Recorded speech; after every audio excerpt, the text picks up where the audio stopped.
Welcome to another episode of Charlotte Comedians in Charlotte Getting Coffee. Charlotte. Where's that? Yep. With me, I've got Kayla Kandi, who is a local open mic host, as well as a local show producer, as well as a local badass comedian. Thank you so much. Thank you for having me. Thank you so much for being here. Well, my name is Kayla. Well, my stage name is Kayla Kandi. It's Kayla Kandi, and that's on all social platforms you can find me. I am a catfish pitcher. I got a good girdle on and $85 worth of makeup, but it's really me when you go out on it. But I'm glad to be here, to be interviewed, and I love comedy. So, can I ask, how long have you been doing stand-up? I am now entering my 4th year of stand-up comedy. Time But flies. it flies. But when you look at my resume and what I've accomplished, it almost seems like I've been doing it for a long time. It does. And I'm still a baby. I'm still learning ropes. I'm still learning how to negotiate. So it's a fun journey. How long have you been hosting the open mic Starlight on Funny Side? So I think I'm entering into my 2nd year of hosting. Jordan Century started it, and then after a while, he started getting more gigs on Tuesday, and I was just like co-host and play around. Yeah. So I was very grateful that Jordan laid out the foundation, and I just put it up to where it's at now. So I feel like most Charlotte comedians would say it's like the most popular open mic. I think it's the most popular in North Carolina.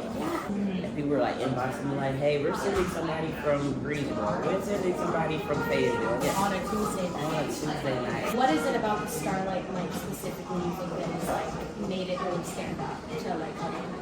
Well, I'm welcoming of all different types of comedians. So it's not, I know you get a lot of times where you're like, is it a black room, is it a white room? No, it's a room for comedy. And I've had transgenders, I have cross-dressers, I have jugglers, I have the singing comedians, I have the, oh my gosh, this guy needs therapy comedians. I have the one-liners, have the people who bring props. So I make it welcoming for everybody and like to share their craft. And I'm just honored that you take your time out to spend time with me. So I just try to make it the best that there is.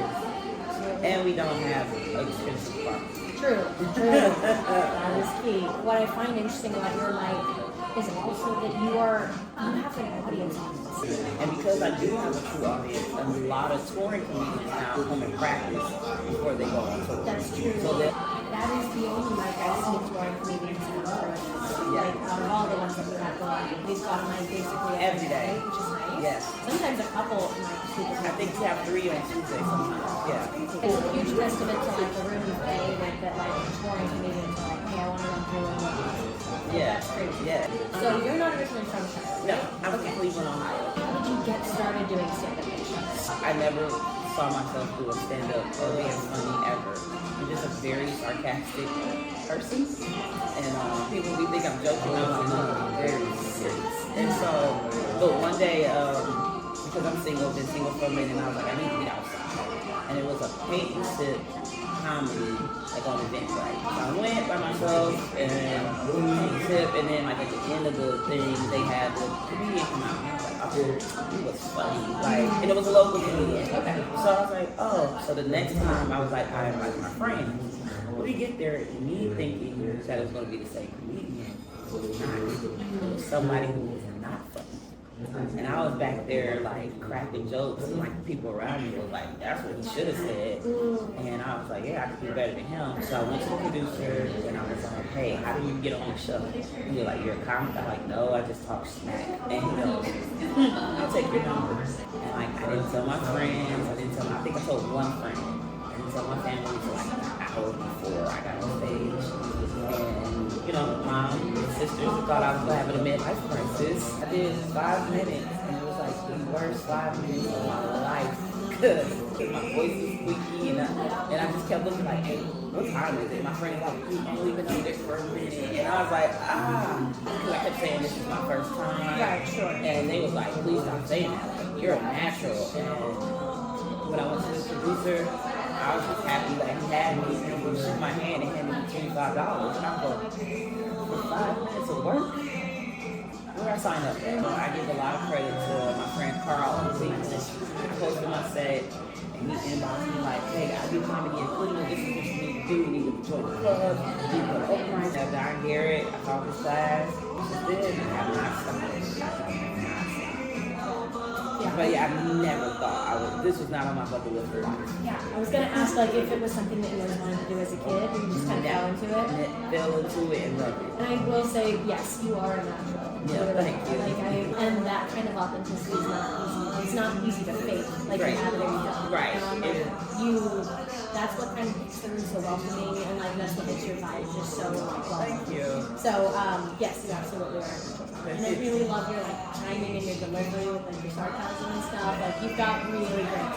Thank you. Also something very hard to learn. So like, that's great. Hey, look, it's in my day too at my 9 to 5. I'm a preschool teacher by day, or officiate sometimes on the weekends, and then sometimes I work at the stadium. Okay. During like seasons and stuff like that. So like bills still have to get paid. Yeah. I'm still getting paid in chicken wings pretty much in comedy. I got you. I ain't get that Netflix check yet, so we're working on it. I get it. So does your day job know that you do stand up? Oh, they do. Okay. They very much do. Okay. How do they feel about it, or do they ask questions about your set, or do they try to come out to your shows? So majority of them have been to my shows. I think it's slowly now my parents are finding out. Okay. And that was like the thing I was hiding the most. That's where the stage name came from. Yeah. They're like, are you talking about my kids on stage? Like, yeah. Yes. Like I do it in a loving way. I don't try to go malicious to anybody. So, but Yeah. they know, and Yeah. they've looked me up, and so Yeah. it's getting there. I have a director that is very, very supporting. Like if I get a gig that's out of town, she allows me to use like time off. She's like, I support you because you're actually doing what you say you're doing. And so as long as my work get done and I haven't fell off on my work, she's very, very supportive, and I love her so much for that. Yeah. As far as like time management and just like work-life balance, like how do you feel like you're managing the kids? Do you feel like you got the hang of it, or no? I don't. Yeah, me neither. I don't have Me it. neither. Believe it or not, I'm almost 40. So it's like Right. I don't recuperate like I used to, and even though I just started comedy, a lot of the young comics think I'm young like them, and auntie gotta go to sleep. Like, that's on bed. Yeah, I'm going to bed. I'm going to bed, but because I really don't have like a daylight, I'm single and I don't have kids, I think that's a big part where I can rest. Yeah, that's good. And so, because I just come home to myself, Right. I can take the nap before I go to a show, Right. or I can decompress. Yeah. And so, but I make sure that at being almost 40, you need to get your rest, or your body's gonna make you rest. And I hate those times. So. I've learned to feel less guilty about the days where like just days where I'm horizontal, like just watching TV. Because society makes us think like we're lazy if you don't. And I fight myself with that a lot. Really when I'm just be in the house and I'm watching reruns of The Nanny, Yeah. or Living Single, Yeah. and then like I go get a snack, go to the bathroom, get back in the bed. Like I'm a Christian. The Bible says rest. You Yeah. can't take a day. Yeah. So it's like I don't feel bad anymore. Because I used to feel like you need to get up and go write a joke, do something. You gotta know what's going on. Go file your taxes to go post another video. No, I've learned to take the rest. I wanted to ask a little bit about like your comedy style. So I've always watched, I was a sitcom kid, I'm a 90s kid, so we had the Family Matters, Martin, TGIF, even cartoons with Pepper Ann, and so it was like comedy and sitcoms all put together, but like once I got into comedy for real, it's hard for me to watch specials now that I am a comedian. One, is because I get distracted. So if I'm watching TV, I'll be on my phone like, dang, I missed it. Like, so if I'm in the building, it's more live, and I appreciate everybody I've come in contact with. Some comedians, I see them live, and I just be like, oh, you're so fucking good. Like, I need to be better. Like, why does it come so easy? And it's like, how does your brain function like that? You know, David Chappelle, you know, and then hanging out with a Wayans. Like I got on tour last year with Wayans. So watching a Wayans in real time is like, oh, you're feeling like it's just anybody. So I think my style is, like I said, I'm sarcastic. But it's like I'm a storyteller. Because everybody always asks me like, is that true? I'm like, it's my life. And what I love about like your storytelling too is that like sometimes like we can call that people to do this and we love them, but like some people when they're telling a story, like they throw in details where you're like, why? Is that gonna come back later? Right. No? Is it? And every element of like a story you're telling or a joke you're telling matters. I wanted to ask your approach on like writing, because every comedian's like approach to writing is so different. What's your approach with like your? So when I first started, I had all the passions, but I got to have what I had. And as a new comedian, you say it, and you're like, oh, this, and this.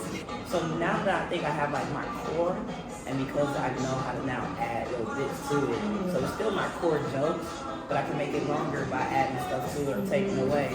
So I just jot down like ideas so I can come back to them. Yeah. Like even when I'm now working on my new set, I'm like, that didn't work. Let me figure out how to put something old in it and work with it. So it's just like a bunch of notebooks and like I make a voice record because I'm trying it or something. But I'm very much an old school pen and paper and notebook. Like before every show, if you ever see me, I'm in a corner somewhere writing down like, I done said this joke a million times, but now, all right, how you gonna go? What you gonna do? Okay, are you gonna add this or take this away? So literally in real time, I'm rearranging my set before I get on. Especially, let's study the audience. Like if I get in there and I see it's older boomers and stuff, and me, mom might not want to hear about my vagina tonight.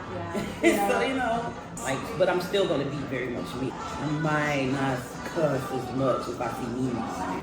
Over the last few years of us doing this, like we've seen so many different types of audiences, right? Like we've done some stuff in clubs, we've done some festivals, we've done some competitions, but also we've done some shows that are in like a one-horse town. Yeah. And the audience, no one in the audience looks like us, and or votes like us. Right. And so we've just gotta. People got, I'm gonna pivot this. Right. Yeah. Right. So but I will say, I felt like those were the audiences I learned from, and those experiences are very helpful with the writing. And it pushes you. Yeah. It pushes you to be better. I remember one, because I'm not a clean comedian. And then it's not like, I'm like over. It's just, I'm gonna drop an F-bomb. Right.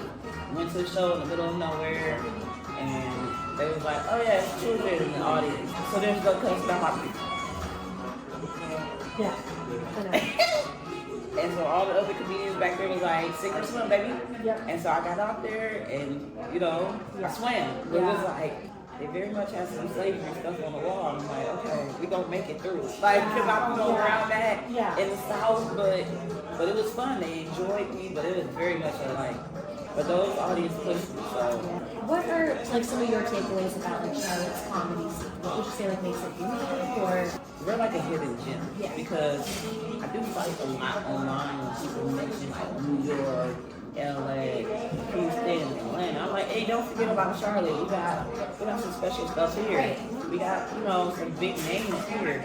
And people really fail to realize some of these touring comedians are coming from Charlotte. Even though they started before me and those venues or how they started is not here, we do have a new age of comedians that's doing it, that respect scale.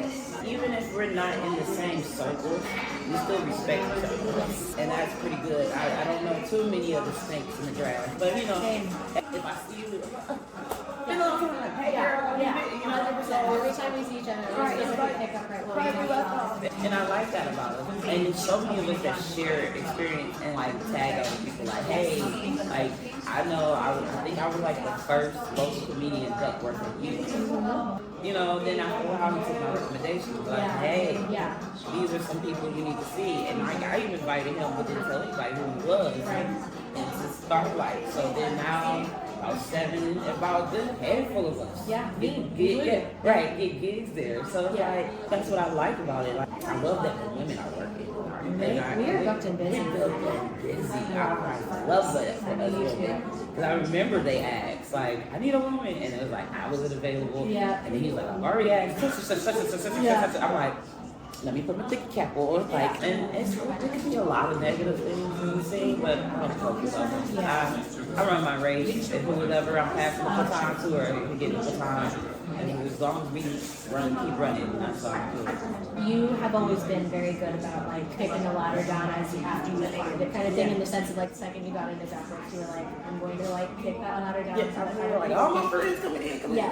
I open the back door, let's go. Because it can feel really intimidating, not just doing stand-up, but standing in the back of an open mic with other comedians and they're antisocial. When you first started, can you really? But I first started. I kicked down the door. I was like, hey, y'all see me? I'm here. Like, you know, hey, and I'm not available all the time. And like you said, we're booked and busy. I got it. Hey, this person can work for you. Yeah. So this is a lot of opportunities. There really is. I don't need to come clock anybody to get them. No, not at all. And the new girls that are coming up. Oh my God. Yeah. Y'all gonna have me auntie work. So they come up to me like, we tell people you're our mentor. I'm like, wait, the pressure. Yeah. So much pressure. So much pressure. Yeah. And I was like, okay, but now, gotta make sure my name stay good and my reputation stay good, because now here comes somebody who's like, Kayla's teaching me, and this your queen. Yeah. Like, so. Yeah, definitely. Yeah. You've got like a couple really funny girls that come in Scarlet I've seen a few times. There's just one girl that tells a story about snitching. She's shy. Dude. She's shy. And she's only like 5 months. Yeah, she's a baby comedian, baby. And like, and I look at her all the time, like, I want to put you in a throat. She's gonna be good. Scared of her. Yeah. I'm like, Dude, she's gonna be a problem. And I've already introduced her to some like major hitters, and they looking like, you and her, and you must be good. I'm like, oh, the pressure again. Okay, thank you. Yeah, like just in 4 years, you've like made this reputation. With, like so many young, like baby comedians look up to you. Yeah. That's gotta feel pretty It's insane. like, I gotta make sure I live up to what you're telling other people about. Yeah. But also, did you not win a competition in Charlotte as like best comedian? in Charlotte? I did get voted Queen City Comedian of the Year. A little bit. And it's scary because I don't tell people about it because it's the pressure thing. It's like if I go up there and bark, I'm like, is this your queen of Queen City? Like, I'm very much a millennial, so it's like, I won that, okay, next thing. So, and it's hard in comedy because it's like you have this one amazing show, you're living in the moment, and then you sit back and you be like, oh, I gotta promote the next show. Like, you can't stay there. Yeah. So it's like, do you ever get this fear that like if you say no to a gig, they'll never ask you again? I used to, Yeah. but now I don't. And then also, if I'm already booked on a gig, and if somebody says, well, I really want you on this day, and it's like, well, if you're not changing me and giving me a Netflix or Tubi special, if it's not going to be that much different, I'm going to stay loyal to the, person I already did it. And it's sometimes for people that just be like, well, you should come, and they'll like talk bad about the people. I'm like, I'm going to tell people what you said, but at the same time, no, like, what does that show with my character? So it's like, now it's just, it's like, hey, I'm not available. When there's some shows down that I'm more mature, I don't want to be on the ticket with certain people. I agree. So it's like, I'll go a little more, like, I think that I'll go back out. Yeah, I think we've gotten to a period in our like comedy careers where we don't have to say yes to everything. Yeah. Sometimes that is still like It's still getting to me. Yeah. I'm going to be, oh, you broke out here, even though you still get paid in chicken wings. Right, yeah, it's all good. And yeah, no, Yeah. there's lately this year I have noticed there's been a few shows I've been on past year and I've been like, you know what? Oh. Yeah, hey, and we have every right, because it's predators out there, and it's like, even for the young female comedians, I'm like, hey, this is my list of people to keep eye on, and sometimes they're like, we are keep game, I'm like, whew. But then I also have a safe group of guys that like, hey, sis, call us when you get home, we already know you've been on the road, let us know where you at. You just gotta be pure at heart to find those people, and your discernment will tell you real quickly, like, you don't want to be around that person. I've been thinking about when you said like you watch the crowd a lot whenever you're like performing or trying to just suss out that energy. I think that's also made you really obsessive on like creeps of the format. So someone who can feel such a relief on the person. I do think that comedy kind of accidentally trains you. It does. But then like a little bit of my background, I used to be a boxer in a strip club. Fair. So I would have to sense danger before it happened. Yeah. And I was like, my number one job. Like I did break up a couple fights and had to do stuff.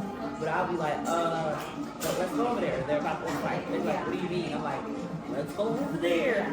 Something's about to go down. And they're like, I'm like, I'm saying this to everybody. And I work with kids. So it's my job to keep an eye. Yeah. So I'm very observant of my surroundings. So once I get a bad feeling, I don't know. Yeah. So I wanted to ask if you could meet Kayla doing comedy 4 years ago for a show, your first time. You have to like stand back for the first second. What advice would you give her? Still be brilliant. Still knock down walls you thought were there, and don't build walls that are not there. And just enjoy it because it's a fun ride. Well, what feels like success to you? So there's the two parts. My first success is actually bringing up more, giving people more opportunities that somebody gave me. I like helping people grow because somebody helped me. But then the other part, I want to get paid so I can start working. It's like let's be honest, like I want to travel. I want to go to different rooms. I want to go to different states. I want to go to different countries, meet new other local comedians in their city. Like I do want to let this be my thing, so I can go into the acting, go into the skits, and go into the hosting award shows and hosting, the Grammy and yeah. So it's like that part, but also helping somebody because like you following your dreams will help somebody else achieve theirs. That's what I think about it all the time when I feel nervous or I'm not feeling myself on a stage. I think about like really funny young girls somewhere that are like, I could never do that. There's nobody that looks like me. And it's like, well, we do. Like, my lessons and my wine decides and Whoopi Goldberg, like my son Whoopi stuff on his that's comedic timing. Yeah. And then, tour with like Shantae Wayans. And then I'm in front of mostly like a queer LGBT crowd. And then it's like, hey, I'm not one of y'all, but I'm an ally. And then it'd be always somebody yell out like, you sure? Like, what's your crush for? I can switch seats real quick. Like, it's fun. Like, one day you could be in a roach motel in back of the woods in the middle of nowhere, and the next thing you know, I'm at a casino. Like, it's a crazy journey, and I love it. It does. It is a crazy journey, and it's been so beautiful to watch your journey. I remember being at Starlight when you got the news that you were going to host for. No, you were going to go on tour. Yeah. Okay. And like you said it in the mic, and I was like, oh, shit. Yeah, like, oh my gosh. Because I thought it was a Hollywood moment. You hear, the movies are like, oh, that's just Hollywood talk. They forgot about you.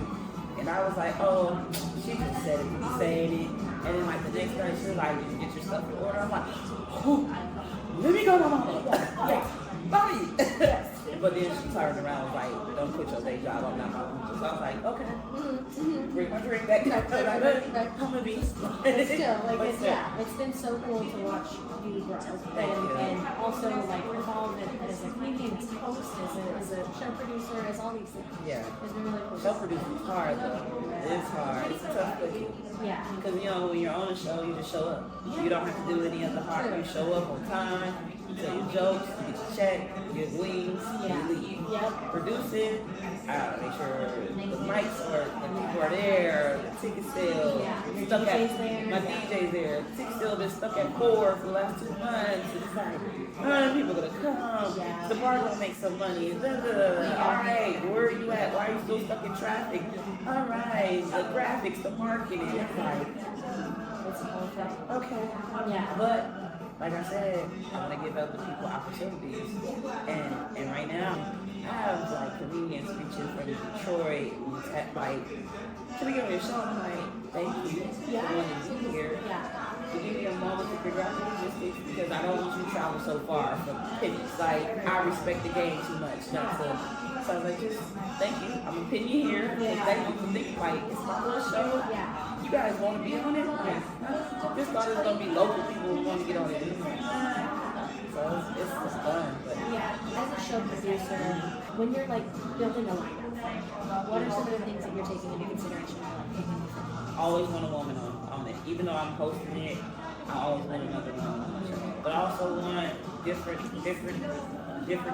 So I'll always have somebody who maybe will drag humor, and then I'll have that very energetic person, and then it's no one's the same. I just make sure I got a little bit of everybody, a little bit of everything, older, younger. So I just like to have fun.